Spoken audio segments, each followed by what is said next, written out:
Harry woke extremely early the next morning, so early that it was still dark. For a moment he thought the roaring of the wind had woken him. Then he felt a cold breeze on the back of his neck and sat bolt upright. Peeves the poltergeist had been floating next to him, blowing hard in his ear. "What did you do that for?" said Harry furiously.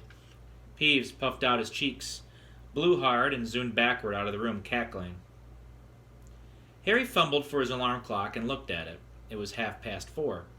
Cursing Peeves, he rolled over and tried to get back to sleep, but it was very difficult, now that he was awake, to ignore the sounds of the thunder rumbling overhead, the pounding of the wind against the castle walls, and the distant creaking of the trees in the forbidden forest. In a few hours he would be out on the Quidditch pitch, battling through that gale.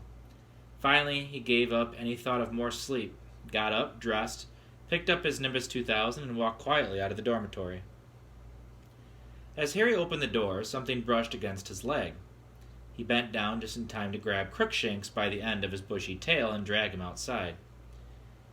"You know, I reckon Ron was right about you," Harry told Crookshanks suspiciously.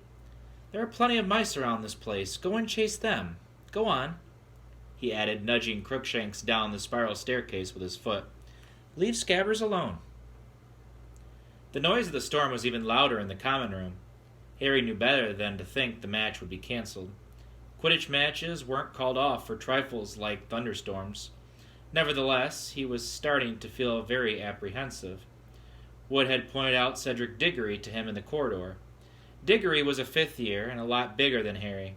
Seekers were usually light and speedy, but Diggory's weight would be an advantage in this weather because he was less likely to be blown off course. Harry whiled away the hours until dawn in front of the fire, getting up every now and then to stop Crookshanks from sneaking up the boys' staircase again. At long last, Harry thought it must be time for breakfast, so he headed through the portrait hole alone. "Stand and fight, you mangy cur!" yelled Sir Cadogan. "Oh, shut up," Harry yawned. He revived a bit over a large bowl of porridge, and by the time he'd started on toast, the rest of the team had turned up. "It's going to be a tough one," said Wood, who wasn't eating anything. "Stop worrying, Oliver," said Alicia soothingly. "We don't mind a bit of rain."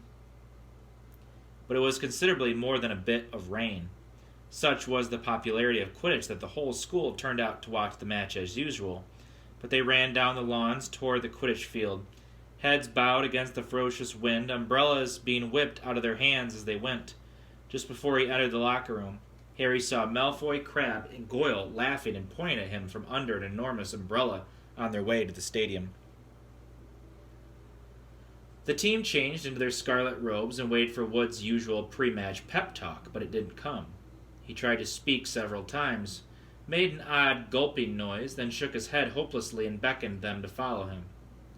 The wind was so strong that they staggered sideways as they walked out onto the field.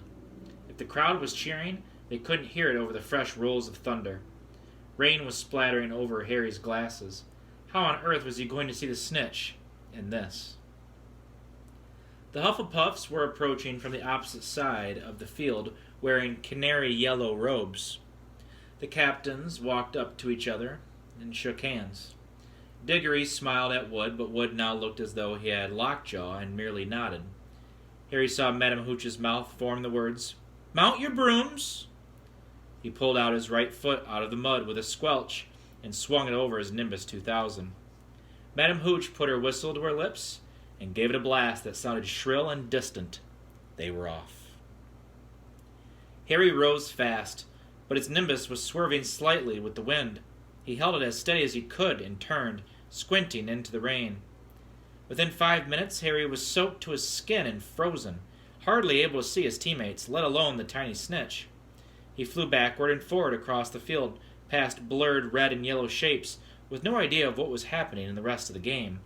He couldn't hear the commentary over the wind. The crowd was hidden beneath a sea of cloaks and battered umbrellas. Twice, Harry came very close to being unseated by a bludger. His vision was